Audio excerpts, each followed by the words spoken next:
Artinya bahwa amal yang kita lakukan itu kalau tidak ikhlas berarti tidak punya ruh.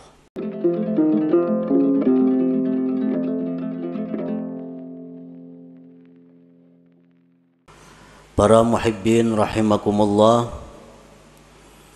al-hikmatul ashirah minal hikamil ataiyah. Qala al-imam Ahmad bin Athaillah as-Sakandari rahimahullah wa nafa'ana bi'ulumi. Hikmah yang ke-10 daripada al-hikamil ataiyah. Berkata al-imam Ahmad bin Athaillah as-Sakandari rahimahullah, al-a'malu suwarun qa'imah wa arwahuha wujudu sirril ikhlasi fiha. Bermula amal-amal adalah rupa-rupa yang berdiri,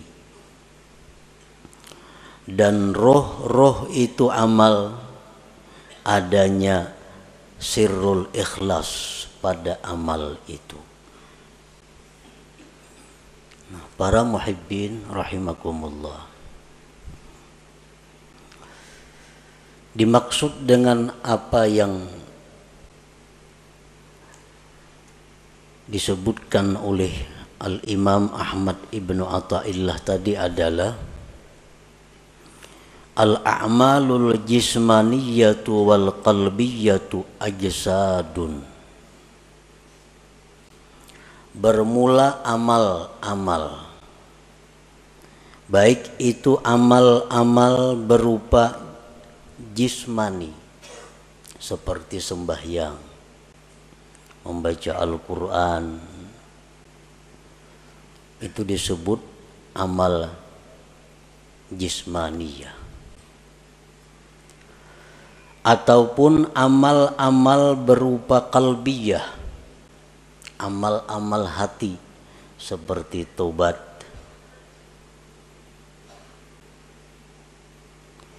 ajsadun, amal-amal itu seperti jasad, seperti tubuh. Wa arwahuha wujudul ikhlasi fiha, maka bermula roh amal itu adalah adanya ikhlas pada amal-amal itu.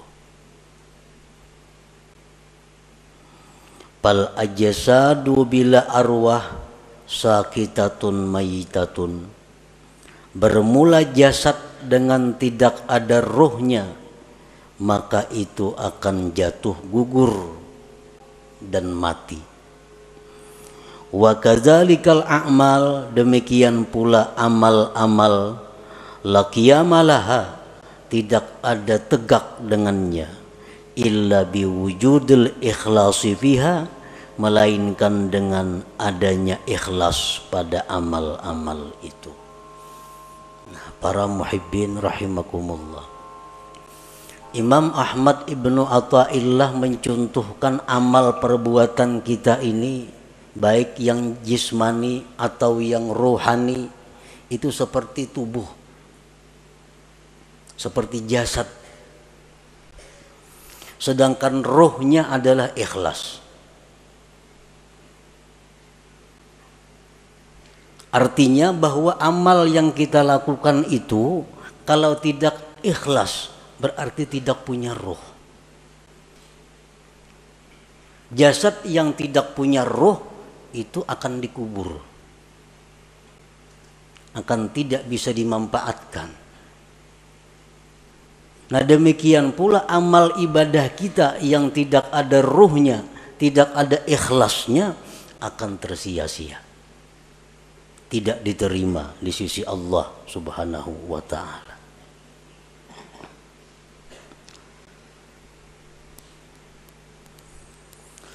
Qala Allah ta'ala fi kitabihil karim, man kana yuridul ajila ta'ajjalna lahu fiha ma nasha liman nurid thumma ja'alna lahu jahannama yaslaha mazmuman madhura.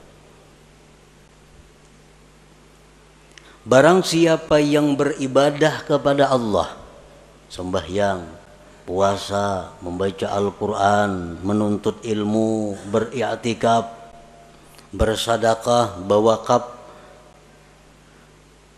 Barang siapa yang beribadah kepada Allah dengan tujuan duniawi, nah, dengan tujuan dunia. Orang bersedekah tujuan supaya dipuji. Dia sembahyang dengan tujuan disanjung orang. Maka ujar Tuhan, kami segerakan baginya padanya yang kami kehendaki bagi orang yang kami kehendaki. Maka artinya yang dia maksud dengan pujian itu akan didapatkannya.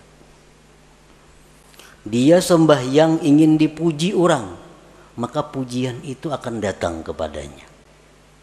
Dia bersedekah ingin dihormati orang, maka kehormatan itu akan datang kepadanya. Summa ja'alna lahu jahannama yaslaha, kemudian kami jadikan bagi dia neraka jahanam yang dia masuki. Mazmuman, hal keadaan tercela, madhuran, dan dilaknat Allah. Surat Al-Isra ayat 18. Nah, artinya orang yang beramal ibadah dengan tujuan dunia, tidak karena Allah, bukan hanya kada diterima oleh Allah, tetapi disiksa.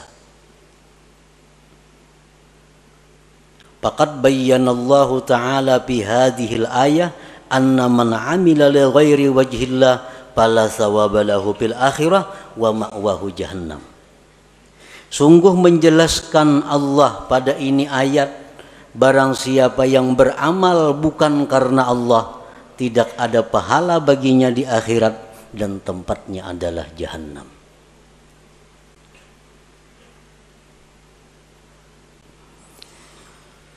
Para muhibbin rahimakumullah, Rasulullah sallallahu alaihi wasallam bersabda, innal abda la ya'malu a'malan hasanah fatas'adul malaikatu fi suhufin muhtatamah fatulqa baina yadayillahi ta'ala fayaqulu alqu hadhihi as-sahifah fa innahu lam yurad bima fiha wajhi. Yang artinya, sesungguhnya seorang hamba beramal amal kebaikan, sembahyang, puasa, zakat, sedekah, haji, umrah, dan sebagainya. Maka naiklah malaikat membawa buku-buku catatan amal tersebut, kemudian diserahkan kepada Allah Subhanahu wa ta'ala. Maka Allah berfirman, limparkan ini catatan amal, bahwasanya dia tidak dikehendaki dengan yang ada pada catatan itu akan zatku, ujar Tuhan. Artinya buang itu amalan, karena inya beramal itu bukan karena aku.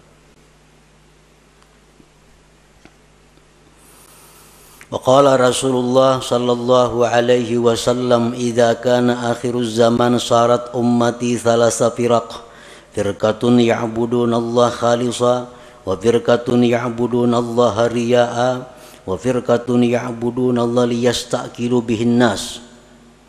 Fayaqulu Allahu azza wa jalla lil mukhlisin idhabu ilal jannah, wa yaqulu lil akharin idhabu bihim ilan nar. Apabila akhir zaman, ujar Rasulullah, jadilah umatku itu 3 kelompok, 3 golongan. Satu golongan yang beribadah kepada Allah ikhlas. Golongan yang lain ada yang beribadah riya, mengharapkan sesuatu dari makhluk, baik itu materi atau pujian. Satu golongan yang beribadah kepada Allah untuk mencari makan dengan manusia. Allah berfirman pada hari kiamat, bagi orang-orang yang ikhlas, masuklah kalian ke dalam surga.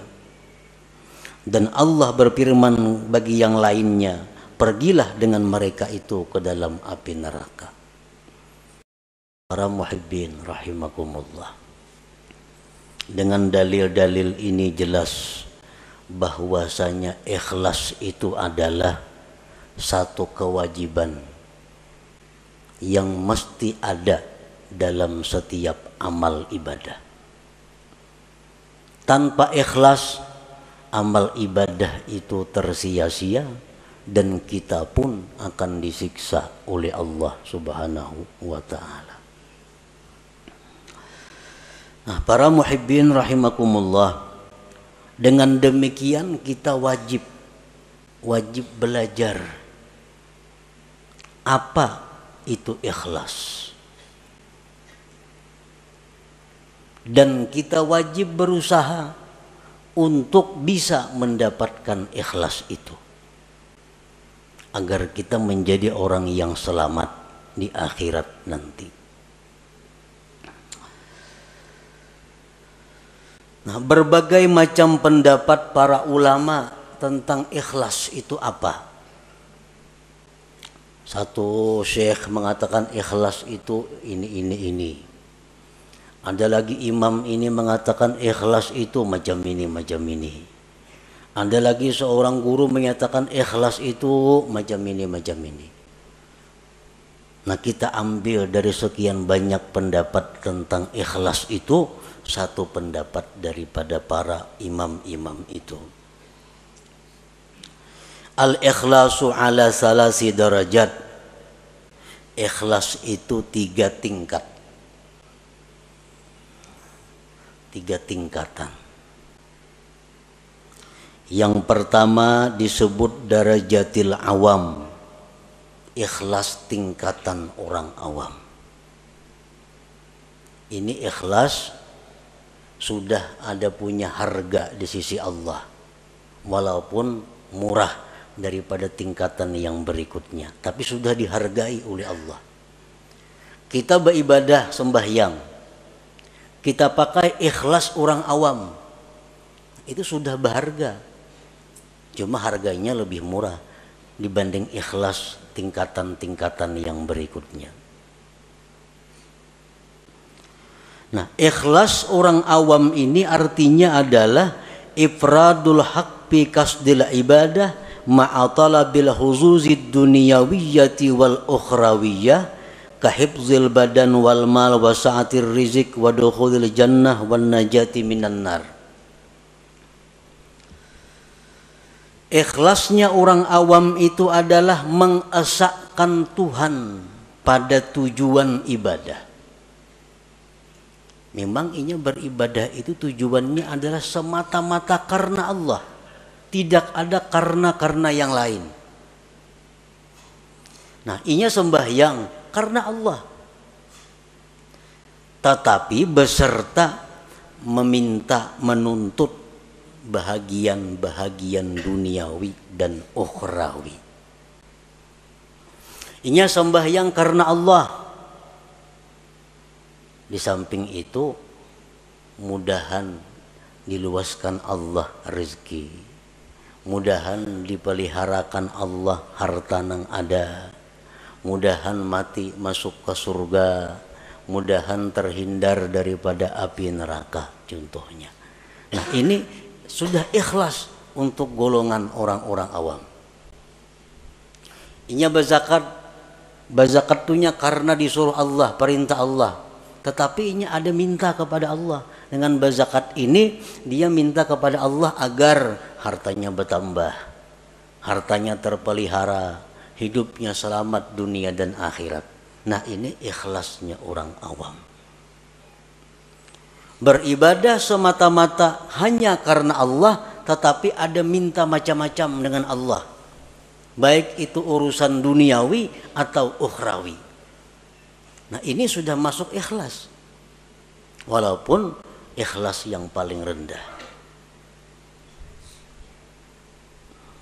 Kita membaca surat Waqiah umpamanya, membaca surah Waqiah karena Allah, tapi ada harapan, mudah-mudahan diluaskan Tuhan rezeki. Nah itu ikhlas ngarannya. Tapi ikhlas tingkatan orang awam. Inya membaca surat Tabarak, suratul Muluk karena Allah, tapi mudah-mudahan dalam kubur selamat. Nah ini ikhlas, tapi derajatnya bukan derajat yang tinggi.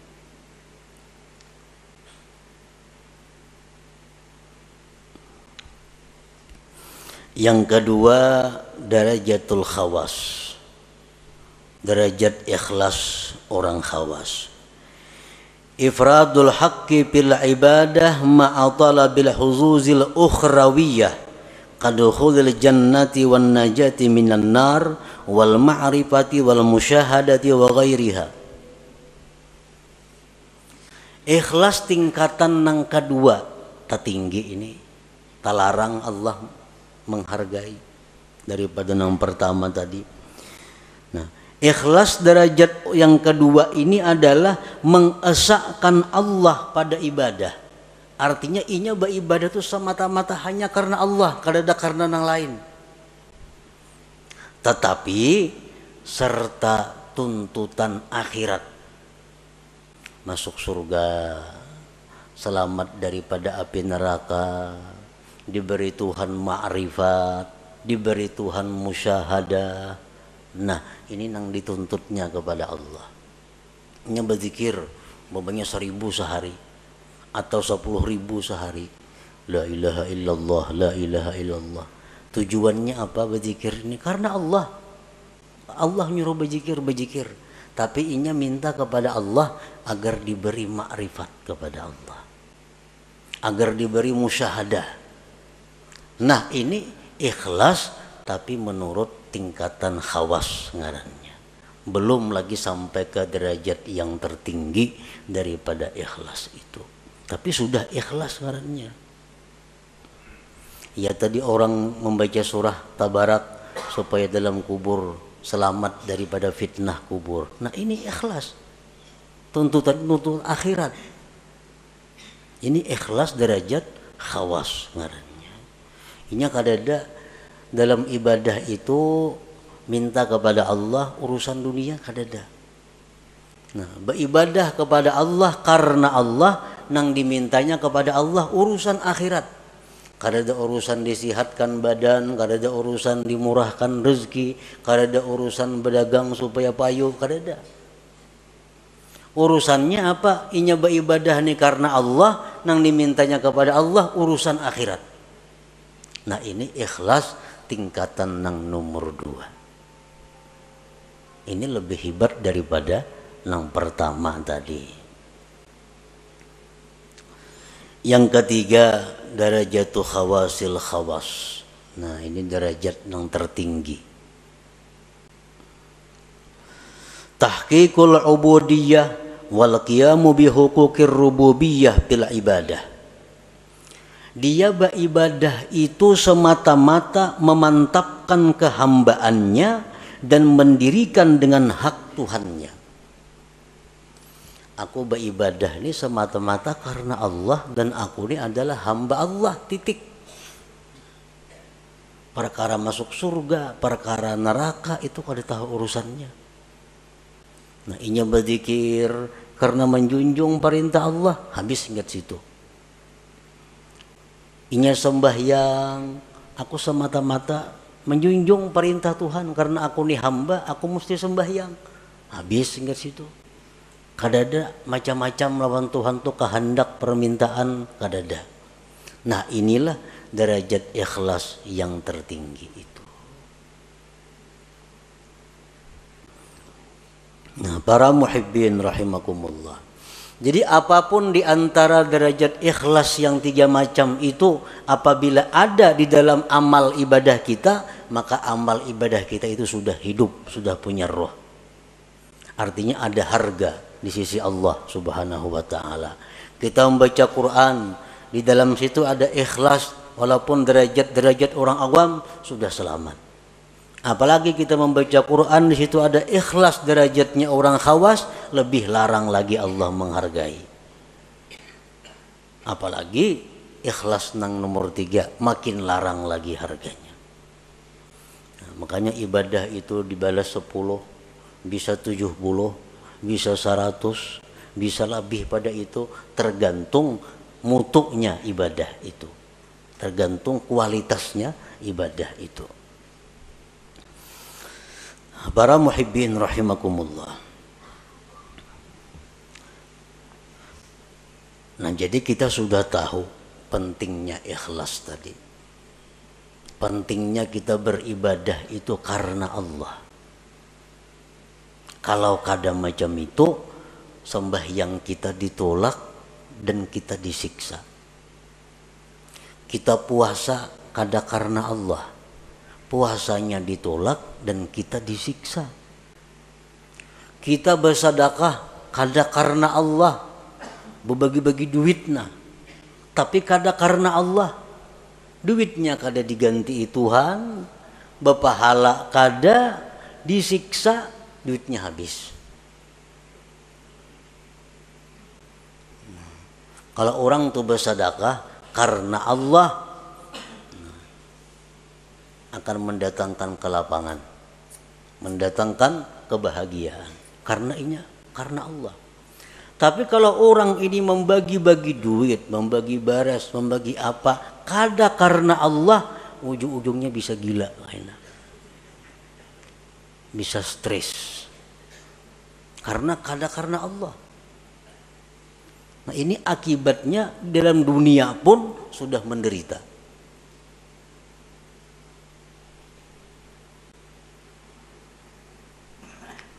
Jadi ikhlas ini bukan hanya perkara diterima kada diterima, disiksanya ini yang jadi masalah. Sembahyang nang mestinya jadi ibadah berbalik menjadi maksiat. Membaca Quran nang mestinya ibadah karena kada ikhlas jadi maksiat. Bersedekah nang mestinya ibadah tapi karena kada ikhlas jadi maksiat. Nah, oleh karena itu kita wajib fardhu ain mempelajari apa itu ikhlas supaya bisa amal itu diterima oleh Allah Subhanahu wa taala. Dan sesudah kita belajar ikhlas tadi macam itu, tinggal kita berusaha bagaimana cara mengamalkan, bisa melakukan ikhlas itu. Para muhibbin rahimakumullah, yuktasabul ikhlas bitadabburil ayati wal akhbar bi targhibil ikhlas wa tarhibir riya. Nah, supaya kawa ikhlas, kita sudah tahu tuh di ikhlas tadi, ibadah nang karena Allah, kada ada karena nang lain-lain, itu ikhlas. Tahu sudah kita. Cuma kayak apa supaya kau menerapkan itu di dalam ibadah kita. Nah, ikhlas itu diusahai pertama dengan merenungi ayat-ayat, hadis-hadis yang menggemarkan ikhlas dan menakuti riya. Nah, kita cari, kita renungi Al-Quran, bagaimana memuji orang yang ikhlas. Al-Quran, Al-Hadis, bagaimana menerangkan akibat surga terhadap orang yang ikhlas. Al-Quran, Al-Hadis menakutkan bagaimana orang yang kada ikhlas. Orang yang kada ikhlas itu beramal, apapun amal ibadah, kada ikhlas. Itu di akhirat dipanggil Allah dengan panggilan ya munafik, hai munafik. Ya ghadir, hai penipu. Nah, kita tuh beribadah kada ikhlas. Allah memanggil di akhirat dengan panggilan hai penipu, hai orang munafik. Nah, ini yang kita renungi hadis-hadis seperti ini agar kita bisa ikhlas. Bahkan diriwayatkan bahwa orang yang tidak ikhlas itu nanti di akhirat akan diulu-ulu oleh Allah, sebagaimana dia dalam dunia mengulu-ulu kepada Allah. Kan sembahyang, tapi sembahyang ini yang dicarinya adalah pujian. Itu mah ulu-ulu Tuhan ngarannya. Kisahnya menyembah Tuhan, tapi hatinya menyembah orang yang dia harapkan. Nah di akhirat dibalas Allah. Jar Tuhan pulang bin pulan masukkan ke surga. Masukkan. Nah bejurut kesukaan ke surga. Sampai kamu ke pintu surga ditutup orang pintunya, tak ditutup. Nah, ujar Tuhan dalam dunia ikam maulu-ulu aku, sekarang giliranku maulu-ulu ikam. Nah, ditampayakan surga kenikmatan sekalinya kada boleh masuk ke neraka dulu singgah. Nah, inilah akibat orang yang maulu-ulu Allah di dalam dunia. Bersedekah itu ibadah. Mestinya karena Allah. Tapi kalau kada karena Allah itu istihza billah, maulu-ulu dengan Allah. Allah akan membalas nantinya ulu-ulu itu di akhirat. Nah, jadi kita untuk dapat ikhlas itu pertama merenungi ayat Quran, hadis-hadis Nabi tentang bagaimana orang ikhlas, bagaimana akibatnya orang itu mun kada ikhlas. Yang kedua, supaya bisa ikhlas itu wa bi ikhfa'i wa kitmanil hasanati wal a'malis shalihat, menyembunyikan amal-amal saleh itu, baik waktu melakukannya atau sesudah melakukannya. Nah, bersembunyi ini mendukung supaya ikhlas. Beramal saleh, sembahyang sunat, pokoknya hal-hal yang kada disuruh kita benampak, sembunyikan amal-amal itu. Jangan dikisah-kisahkan, jangan dikuya-kuya karena mengurangi nilainya, bahkan bisa menggugurkan pahala. Nah, kita menyimpan amal saleh serapi-rapinya itu membantu keikhlasan. Yang selanjutnya agar kita bisa ikhlas, nah ini yang paling penting, wabikat ittama anil khalqi, memutus tamak daripada makhluk. Selama kita masih tamak dengan makhluk, kita sulit untuk ikhlas itu. Nah, selama kita masih ada yang kita kehendaki daripada makhluk, sulit untuk ikhlas. Kita kepingin makhluk itu sayang lawan kita kepingin makhluk itu hormat lawan kita kepingin makhluk itu mencintai kita kepingin makhluk itu memberi sesuatu kepada kita kepingin makhluk itu agar memilih kita. Selama itu ada dalam hati, kita sulit untuk ikhlas. Nah, sulit untuk ikhlas. Jadi putuskan harapan-harapan kepada makhluk.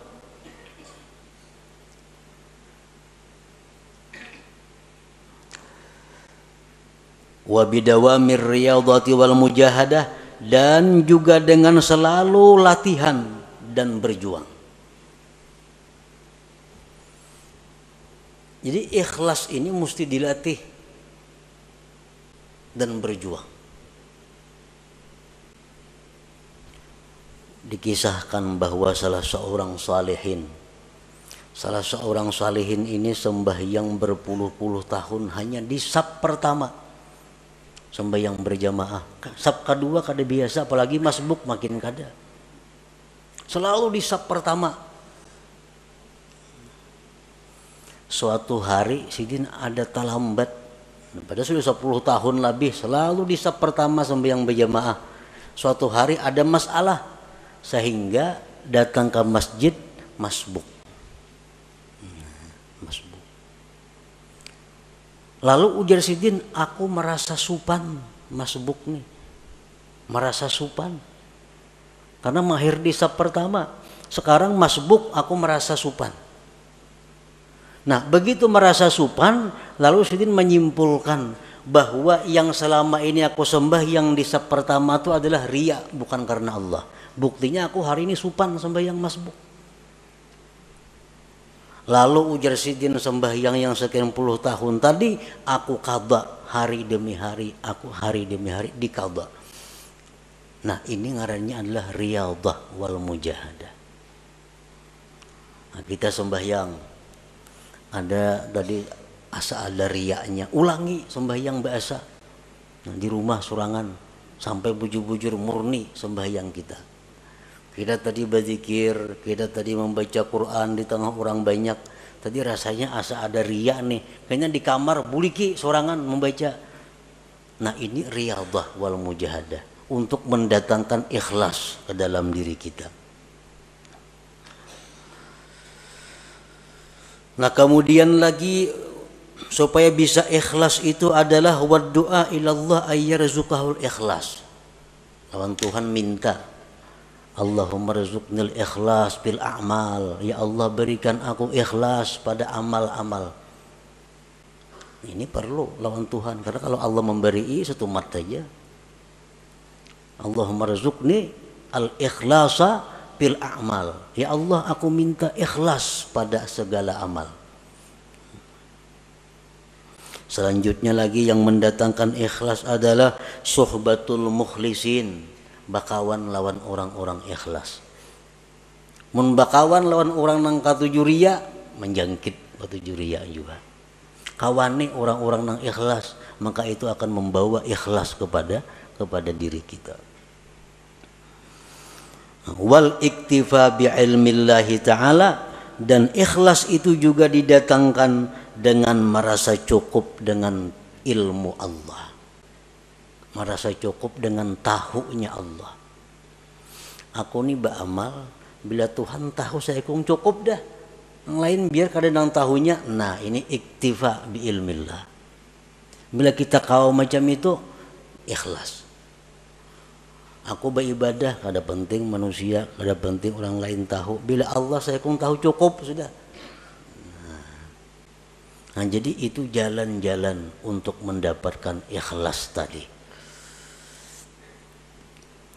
Nah, para muhibbin rahimakumullah. Qala ba'duhum man amila arba'atan biduni arba'atin lam yantafi bi'amali. Barang siapa yang beramal, berbuat 4 perkara tanpa disertai dengan 4 perkara yang lain, maka dia tidak akan bisa mengambil manfaat dengan amalnya. Yang pertama, al khaufu biduni hazar, takut tapi kada waspada, takut tapi kada menghindar. Ini sia-sia. Takut kepada Allah tapi parak lawan maksiat.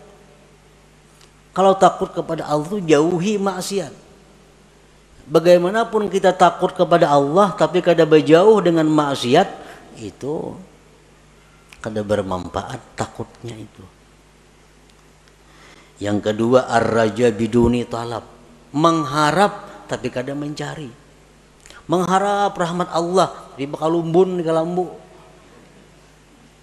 Mengharap rahmat Allah itu baudo, sembahyang, ambil tasbih, berzikir. Nah ayo mengharap rahmat Allah. Kalau mengharap tapi kada mencari, maka mengharap itu sia-sia. Yang ketiga, al istighfar bidurin nadam, minta ampun tapi kada menyesal. Astagfirullah, astagfirullah, astagfirullah, astagfirullah, astagfirullah, tapi dalam hati kada ada penyesalan berbuat dosa. Istighfarnya sia-sia. Mestinya kita mengucap astagfirullah itu di dalam hati ada menyesal terhadap dosa yang dilakukan. Astagfirullahaladzim, kan artinya aku minta ampun kepada Allah. Astagfirullah, aku minta ampun kepada Allah. Mesti ada sesal di dalam hati. Nah yang keempat, al-amal biduni ikhlas, beramal tapi kada ikhlas, kada ada harganya juga. Lam yantafi bi amali, kada bermanfaat dengan amalnya. Jadi kalau kita hendak melakukan ibadah, mantapakan dulu nih, karena Allah atau kada. Bila kada karena Allah, hadangi dulu. Jangan terburu-buru, jangan tagasak-gasak, jangan umpatan. Jangan umpatan, beribadah kada sah umpatan itu. Ibadah itu mesti berdasarkan ilmu. Jadi orang ada menyumbang 100.000, 200.000, 300.000, seorang giliran seorang 1,5 juta. Nah, umpatan kepengaruh mestinya jangan. Nah, ikhlasakan dahulu bujur-bujur. Bila sudah ada ikhlas, sudah karena Allah, nah hanya kita surung amal ibadah itu, kita lakukan amal ibadah itu. Kada kawa umpatan beribadah. Karena ngapa kau bujurakan dahulu niat kita supaya ikhlas. Qala Syakik rahimahullah, husnul amal fi salasati asya. Baiknya amal itu pada 3 perbuatan, pada 3 sesuatu. Allah itu baik, Allah kada menerima kecuali yang baik. Allah itu kada menerima amal kecuali amal yang baik. Amal yang baik itu macam apa? Awwaluha ayyaral amala minallahi ta'ala linafyil ujub. Yang pertama yang perlu bagi orang nang beramal itu bahwa dia melihat bahwa amal itu adalah dari Allah. Aku ni kawa sembahyang, aku ni kawa puasa, aku ni kawa naik haji, aku ni kawa bersedekah, itu adalah anugerah dari Allah. Bukan karena kepintaranku, bukan karena kekuatanku, bukan karena kehebatanku. Tapi aku kawa melakukan ibadah-ibadah ini adalah anugerah Allah, taufik Allah. Itu yang perlu supaya jangan ujub kita. Nah yang kedua, ayyurida bihi ridallah likasril hawa, bahwa dia beramal itu menghendaki keridhaan Allah, bukan untuk kesenangan diri sendiri. Beramal, beribadah itu nang kita cari itu adalah kesenangan Tuhan, bukan ibadah nang pas lawan kehendak nafsu. Ini ada ibadah itu nang pas lawan kehendak nafsu. Nah itu bukan itu yang kita cari. Kita cari itu ibadah nang pas dengan keridhaan Allah.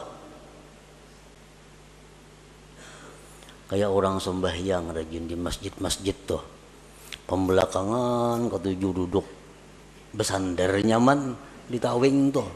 Itu beribadah mencari kesenangan nafsu. Kalau kesenangan Allah di sab pertama itu Allah senang di situ kita beribadah. Ini kada pembelakangan di muhara lawang supaya angin nyaman. Nah ini orang beribadah untuk kesenangan nafsunya. Padahal mesti ibadah itu yang kita kehendaki adalah keridhaan Allah. Usahakan bahwa Allah nang disenangkan, bukan nafsu kita, bukan hawa kita. Ini sudah lumrah. Ibadah tuh kalau pas nang lawan nafsu katuju aja menggawi kita. Tapi kalau ibadah nang kada cucuk lawan nafsu, nah ini berat. Padahal ibadah itu kita kehendaki adalah keridhaan Allah, bukan keridhaan nafsu kita. As-salis yang ketiga, ayyabtagiyas sawab minallah, bahwa dia mencari pahala itu dari Allah. Linafir riya, untuk menolak riya. Kita beribadah mencari balasan itu lawan Allah, nah, supaya jangan riya. Bila mencari balasan lawan makhluk, nah itu riya ngarannya. Bila riya, ibadah kada diterima dan kita bakal disiksa. Kita minta kepada Allah bahwa dengan ibadah ini, kita ibadah ini melakukannya karena Allah, dan kita minta supaya kita jadi orang yang mulia. Nah ayuha, tapi yang diminta asal Allah. Kita beribadah membaca Quran karena Allah, dan mudah-mudahan Allah buka pintu rezeki seluas-luasnya, boleh aja karena kita minta kepada Allah. Nah kita beribadah kepada Allah sambil mengharap agar makhluk-makhluknya mencintai aku. Ayo kada Bapak, asal yang diminta kepada Allah. Nah kalau kita beribadah untuk cari perhatian kepada makhluk, nah ini Allah nang marah. Ini Allah nang marah. Kita beribadah supaya inya hormat kena lawan aku. Nah ini kita beribadah supaya kayaknya memperhatikan lawan aku, makhluk nih. Nah ini nang dimaksud nang kada boleh itu. bahwa ibadah kita ini tapi tujuannya adalah kepada makhluk Allah.